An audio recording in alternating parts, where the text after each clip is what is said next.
Hey guys, this is Rudy coming at you live from Palm Beach in Florida. It is Monday morning. It is October the 7th, and I'm date and time stamping it because when I show you screenshots of equities, you might watch this video a few days later, or a few weeks later, or even a few years later, and question my information that I'm sharing with you. And that's the reason for the time and date stamp. What I'm going to do today is talk a little bit about growth stocks, which is something that I don't do too often. But I'd like to do that just sort of to remove the regular type of content I typically share, which is mostly about energy stocks. And these are stocks that you potentially would want to add to your watch list or even to your portfolio if you're bold enough to do so. What I'm going to do is cover 5 different micro cap stocks, and you can call them penny stocks as well. The definition of a penny stock is a stock that's trading below $5. Um, However, one of these, Paladin, is trading above $5, but it's actually still a penny stock. The only reason why it's trading above $5 is because they did a reverse 1-for-10 split, which changed the stock price from about 60 cents, 70 cents to about $6, $7. The others are penny stocks, and you can follow along with me. And then afterwards in the comments, you can tell me what you think of some of these. In order for me not to express any preference in terms of the 5 that I'm sharing with you, I'm just going to go through them briefly in alphabetical order. And then secondly, you might notice that there is a little bit of bias included in my selection of these 5 penny stocks or microcap stocks, in that 3 of them, Fission Uranium, Myriad Uranium, and Paladin Uranium, are uranium stocks. The other 2 are a little different. So let's go into this and take a look sort of over the last year. So I'm saying year to date, if you had invested about $1,000 or so in each of these 5, so you made a total investment of $5,000, then your investment would be worth $8,146 as of Friday's closing price, which means you'd be up approximately 63% year to date. You can see the performance of the different 5 stocks down here at the bottom of the screen. And the reason why I highlighted this circle here in green is because we have a breakout here with one of them, Enterprise Group, which I'm going to talk about in just a minute, up almost 200% year to date since January of this year. Now, let's take a quick look at the Enterprise Group and see if we can make heads or tails of what's going on here. And then, as I said, you could potentially add this to your watch list, or otherwise you could even add it to your portfolio. I'm not recommending any of these as a buy. By nature of the fact that they are penny stocks or microcap stocks, they are very volatile. So it's high risk, high reward, but high risk also sometimes results in high losses. Anyway, there's the graph of Enterprise Products Group over the last year or so, and you can see in January it opened up at around 55 cents, and now it's trading at $1.53. So what exactly does Enterprise Group do? Enterprise is a Canadian company, and they provide all the things that are highlighted on this slide that I'm sharing you here with you, which comes from their pitch deck that you can download from their website if you want to have a look at their investor slide deck. So all the things that explorers and developers need in order to make their area where they're doing exploration functional. So in other words, someone is drilling, for instance, for oil or uranium samples or whatever the case might be. They need a whole lot of stuff, right? So they need light towers and generators and even drive over bridges. They need all kinds of things, and Enterprise Group supplies all this stuff for them. The reason why I highlighted the NG, which is natural gas generators, in with a green circle here, is because the natural gas generators is one of the reasons why Enterprise Group today has become phenomenally profitable. And I'm going to show you that in just a second. Most importantly, who are their clients? So as I said, it's a Canadian company, and their clients are pretty much the who's who of any energy related company in Canada. Now, it doesn't have to be energy specific, but it makes sense for these people because they're always drilling and working in remote locations where they need the type of equipment that Enterprise Group can supply for them. So here's the numbers, and this is from their pitch deck. If you go to Enterprise Group's website, then you can download the entire deck yourself if you want to go through it. But by the numbers, we can see that the first half revenue in 2024 was $20 million, which is up 30% over last year. and the net income $4.1 million, which is up almost 80%. So a huge growth in net income, even though the revenue growth is already good at 30%. The net income growth is even higher at almost 80%. The other thing that you can notice here from my green circles is that this company is phenomenally profitable because they're driving $4.1 million worth of net income on of only $20 million in revenue. So they're doing pretty good. I usually ignore EBITDA. I don't like fictitious numbers like earnings before interest, taxes, depreciation, and amortization. I prefer to just see the net results, or otherwise, as I sometimes say, I want to count the cash that's in the cash register, as opposed to just looking at ink on paper. Annual performance is pretty good. You can see over the last 4 years or so, which is the slide that I'm showing you here, 2020 to 2023, huge growth. The At the bottom on the left-hand side here, you can actually see the legend. So the revenue, the dark blue or navy blue line, you can see the revenue growth of the last 4 years, and then the gross margin.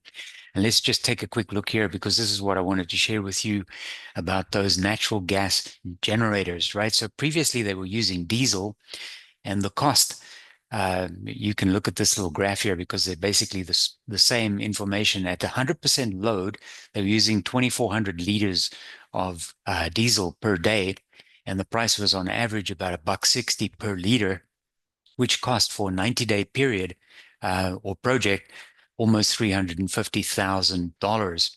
Comparatively, now they're using natural gas, which you can buy at about $7 per million cubic feet, and the total per day drops down to just $523 per day, as opposed to $3,800 per day, and the total cost for a 90-day period is only $47,000 compared to $345,000. So there's a savings there of almost $300,000 for every 90-day period. That's one of the reasons why they are so profitable. In addition to the fact that they have great clients, they have a great service offering, and a good management team that is doing really good work. So the next one I want to talk about is the one that was actually the red one. So the losing one on my 5 microcap stocks. Fission uranium, one of the reasons why it's under pressure is not really related to uranium, but more related to stuff that's going on in the marketplace surrounding fission uranium. A few months ago, Paladin from Australia announced that they were going to acquire fission uranium in about a $1 billion deal. By the way, Paladin's coming up next, or not next, but in this same presentation. And I'll talk a little bit about that as well. But year to date, you can see fission is down about 6% or so. And it's actually been under negative pressure for most of the year, but certainly in July, when that announcement by Paladin was made, the stock took a little bit of a tumble, which is quite ironic, because usually the stock or the company that is going to be acquired spikes, and the company that's making the acquisition pulls back. In this particular example, it was sort of the other way around. So they have this press release, which I pulled off their website, which says it's not for release or distribution in the United States. So I'm not releasing or distributing this in the United States. So if you're watching from the United States, you have to immediately stop watching and ignore everything else I'm about to tell you, because this is not for release or distribution in the United States. Fission Uranium says from Kelowna, BC, that they announced that they received notice from the Minister of Innovation, Space, Science and Industry, the minister, ordering a national security review of the previously announced plan of the arrangement. The arrangement is the Paladin acquisition of fission uranium. Now, the reason why the government is looking at this, right at the bottom here, you can see the highlighted blue section. Fission uranium is an award-winning Canadian uranium project developer and 100% owner of the Patterson Lake South uranium property, a proposed high-grade uranium mine and mill in Canada's Athabasca Basin region. So this is a critical company for Canada, and they have to go through a whole process to see whether the company is actually allowed to be acquired or not. So just a few days ago in BIV, which is Business Intelligence for BC magazine or news site, Nelson Bennett wrote, the Chinese state ownership in a BC junior uranium exploration company, and the Australian miner that wants to buy the company could complicate, delay, or even frustrate the $1.1 billion acquisition. In June, Australia's Paladin Energy made a $1.1 billion bid for fission uranium. Under the deal, fission uranium shareholders would be bought out and end up owning 25% of Paladin Energy. Now, the company from China, CGN, owns 11.26% of fission uranium, and they objected because everybody wants uranium, and they own 11.26% of fission uranium's outstanding common stock. It is a subsidiary of China General Nuclear Power Corporation, which is a state-owned company controlled by China's Asset Supervision and Administration Commission for the State Council. Another Chinese company, CNNC Overseas Uranium Holding, also owns a share of Paladin's energy uranium assets, namely 25% of the Langer Heinrich mine in Namibia. CNNC is a subsidiary of China National Nuclear Corporation. So these companies are all linked. They all view it as a critical acquisition. And now Canada's government is reviewing this. Canada considers uranium a critical mineral, and foreign ownership in critical minerals by state-owned enterprises can be considered a national security matter under the Investment Canada Act. And that is one of the reasons why fission is under a little bit of, let's call it not fission, but the equity is under a bit of stress in terms of its performance year to date. This one is the other way around. Myriad Uranium is a company I've spoken about before. I actually have a couple of videos where I interview their CEO on the channel. So if you go into the library, you can find, if you search for Myriad Uranium, you can actually find some of my references to Myriad Uranium in addition to interviews with Thomas Lamb. Now, Myriad over the last year to date is up almost 100%, so it's up at 86% year to date. And one of the things that actually pulled Myriad back in terms of its stock performance was its exit from Niger. And you may recall that Niger had a coup, and that was in 2023. And at that time, pretty much everything stopped. So there's reference here at the bottom from Thomas Lamb, where he says Myriad has been prevented by reasons beyond its control from conducting operations in Niger since the July 2023 coup d'etat. This impacted many companies, including other companies I've mentioned before, like Goviax Uranium, who had two primary projects, one in Niger and one in Zambia, and now they are focusing primarily on the one in Zambia. So for Myriad, this was sort of the bad news, because at that point in time, their permitted sites in Niger was their primary focus. However, here's the good news. So advancing Copper Mountain uranium project in Wyoming, United States. And I think most investors would be much, much more comfortable with Myriad Uranium focusing on an asset in Wyoming in the United States than in Niger. By the way, there are many interviews with Thomas Lamb on YouTube and on their website. This is a little snapshot from their website. This good-looking dude over here on the right-hand side is Thomas Lamb, and you can watch several interviews with Tom, including mine that I've done with him before, to learn a little bit more about Myriad Uranium, if that's what you'd like to do. Here's the investment thesis. So usually when I interview someone, I say, what's the investment thesis for the commodity, in this case, uranium? And then I ask, what is the investment thesis for the equity or your particular company? So recently, the United States committed to repatriating uranium production and reactor fuel manufacturing. I'm not going to go through all of these in detail, but this is Myriad's investment thesis for Myriad, the company. A new massive investment in the U.S. uranium industry is incoming. It will be in large part centered on Wyoming. Union Pacific, years ago, this goes back to the 70s, so a long, long time ago, conducted extensive exploration and development work at the Copper Mountain site, which is now effectively where Myriad is focusing all its attention. The Copper Mountain Uranium Project has the potential to be one of Wyoming's largest uranium districts.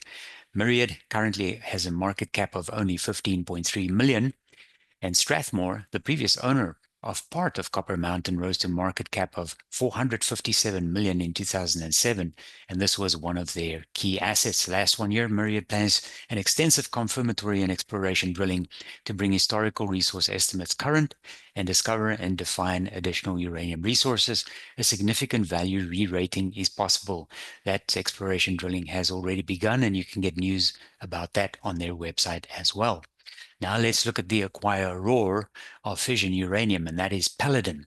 One of the reasons why the stock is trading at $8.05 is because they did that 10-for-1 reverse split. So for every 10 shares you held at the time, you got one.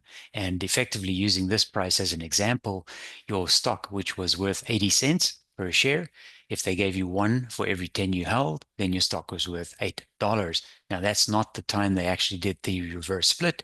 That is the price, the closing price as of last Friday, as I mentioned at the beginning of this video.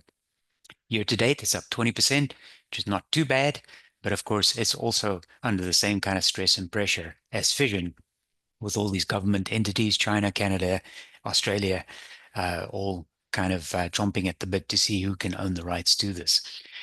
For Paladin, you can see that the compensation for the management team includes performance rights. These are just different verbiage or terms that they use. Sometimes people in the United States will say restricted stock or performance stock or restricted share units and restricted share value, etc. Different terminology. This is performance rights. And the reason why I'm highlighting that is because it shows you a fair value of around $11, $12 approximately for the total performance rights, which is part of the compensation for the executive teams. Right here at the bottom, if you look at the CEO's compensation package, it's only 30% cash, so fixed remuneration. And then this gray area, 35% is short-term investment, and the darker area, 35% long-term investment plans, which includes the performance rights, which is above, right? So you can actually see that the CEO's pay is heavily, heavily dependent on the stock price. So it's very much in the CEO and the directors and the insiders' interest to make sure that the stock price performs well. Paladin CEO Ian Purdy said, "It's exceptionally pleasing to deliver our first quarterly production update since returning the Langer Heinrich mine to production. It had been dormant for quite a while. They're now back into production again, and it's one of the reasons why they have a larger cash outflow than usual, because at the end of the day, when you restart production, you incur an enormous lot of costs." The Langer Heinrich operations team have done an exceptional job in delivering early production, and the operational knowledge gained has underpinned our fiscal year 2025 production guidance of between 4 and 4.5 million pounds of uranium. So here's their forward guidance, and this is a really good picture for you to take into consideration. For fiscal year 2025, they're expecting to produce between 4 and 4.5, and they're expecting to sell between 3.8 and 4.1, which means everything. The other thing that's interesting here is the cost of production per pound, which is about $28 to $31, and this is US dollars per pound. So it kind of gives you an indication of their break-even point. And if you take the spot price of uranium and you deduct the cost of production, you get an idea of their gross margin. At the bottom, you can see the liquidity. As of June 30th, 2024, which was the last reporting period, they had cash and cash equivalents of almost 50 million US dollars, excluding restricted cash of $4.3 million, and $70 million had been drawn down from the company $150 million debt facility. And the reason why they did that is because they restarted production. So what's the driver here? From a uranium point of view, you have both the primary drivers here on one single slide: strong uranium demand and uranium supply shortage, right? So if you need to know nothing more about uranium, this pretty much sums it up for you in total. But if we dig just a little bit deeper on the bottom left here, you can see global nuclear reactor rollout is underway. There are approximately 440 worldwide operable nuclear reactors live and active today. There's another 62 under construction in 15 countries, and then there are another 92 planned, and 343 nuclear reactors are proposed for the future. So even if you ignore that and you just take the 440 operable and the 62 that are under construction, that's 500 nuclear reactors that are going to be active or are already active, and all of them require uranium, and all of them have a heavy drain on uranium supplies. So the last one I'm going to look at here is Sierra Madre and gold and silver, sorry. I have covered this one as well before. I also have an interview on my channel with Alex Langer, who's the CEO, up nicely, 60% year to date. This is another small cap equity that I have in my growth portfolio, and you can add it to your watch list or maybe look to potentially acquire some of the shares for yourself as well. Their primary assets are in Mexico, and the La Guitarra mine is currently in production, so they've actually already started production. On their checklist, they said they wanted to start test mining as of August 31st. Of course, it's now already early October. They have already started, and they have not only been producing, but they've actually also started generating some cash. I'll just pause here for a second and say there's three different stages that you go through sort of at a macro level. Myriad Uranium, for example, is an explorer. In other words, they're looking for uranium, they're drilling for samples, and basically expect to add to where they come from in terms of the Copper Mountain project where they currently are doing their exploration. The next stage would be a developer. So in this case, we have Sierra Madre, who has taken a dormant mine, much like Paladin, and started developing. So they're effectively no longer an explorer, they are developing. And then, of course, you also get producers who just make a living out of production, which they do on an ongoing basis. And Heiner, the Heiner Langer Heinrich mine of Paladin in Namibia has approximately 17 years or so, maybe 20 years of uranium available. So when you go into full-scale production, you know the life of the expected asset as it exists today is approximately 20 years. That's applicable to most mines. They have a lifespan, and that's why they are continuously exploring and developing other properties. Now, Sierra Madre has three different mines, but La Guitarra is the primary focus for us because it is now back in production, and it was previously in production under its previous owner, which was First Majestic. So here's the update. This is reasonably up to date. This is September 24th, so it's just a couple of weeks ago. Sierra Madre announced revenue in excess of $2.4 million from sustained 350 tons per day production at La Guitarra. And La Guitarra actually literally means what it sounds like, which is like the guitar in Mexico. So it's not only producing, it's actually selling. So effectively, you have a developer who's now sort of going full steam ahead and effectively producing approximately 350 tons per day. So why is silver? Why now? So much like the investment thesis that I just shared with you a few minutes ago for Myriad, I'm talking here about gold and silver. There's a flight to safety in gold and silver. Whenever things are generally bad, right? So people are pessimistic and not too confident about the future. The stock market's going to crash. The political system is crumbling.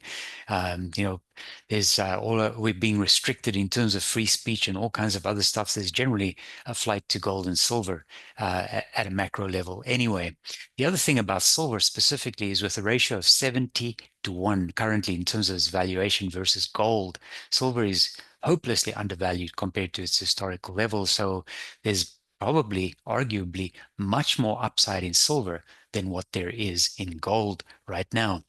The demand is expected to increase. So they highlight your electrical vehicles and hybrids and opportunities in 5G. The other thing that's not highlighted here that probably should be highlighted here is the fact that you cannot produce photovoltaic panels, so solar panels, without using silver. So silver is a major component for producing solar panels, and you could probably add that to the demand expected to increase little line item here.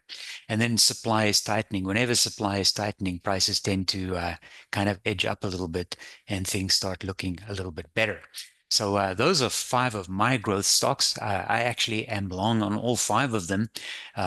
You don't need to buy them, and certainly I'm not recommending that you do, but you can certainly add them to your watch list if you want to keep track of them.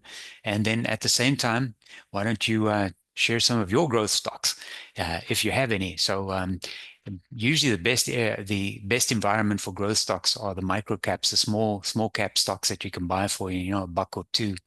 And sometimes the company gets acquired after a year or two, and the uptick is very often uh, very attractive, right? So you might buy a small cap company for $1 or so, and then maybe soon, sometimes too soon, a large company will pay them a lot of money to go away because they want the asset and buy them for, $3 or $5 a share. So you get a 3 or 5x multiple on your initial price. Otherwise, they go into development like Sierra Madre, for instance, or Paladin, and they start generating a lot of cash, and then suddenly the stock price spikes. But as I said at the beginning, high risk, high reward can also be high risk, lose all your money, right? So do be careful and don't just jump in boots and all. But let me know what you think in the comments, and let's have some conversation about these. Take care and thank you for watching. Bye bye.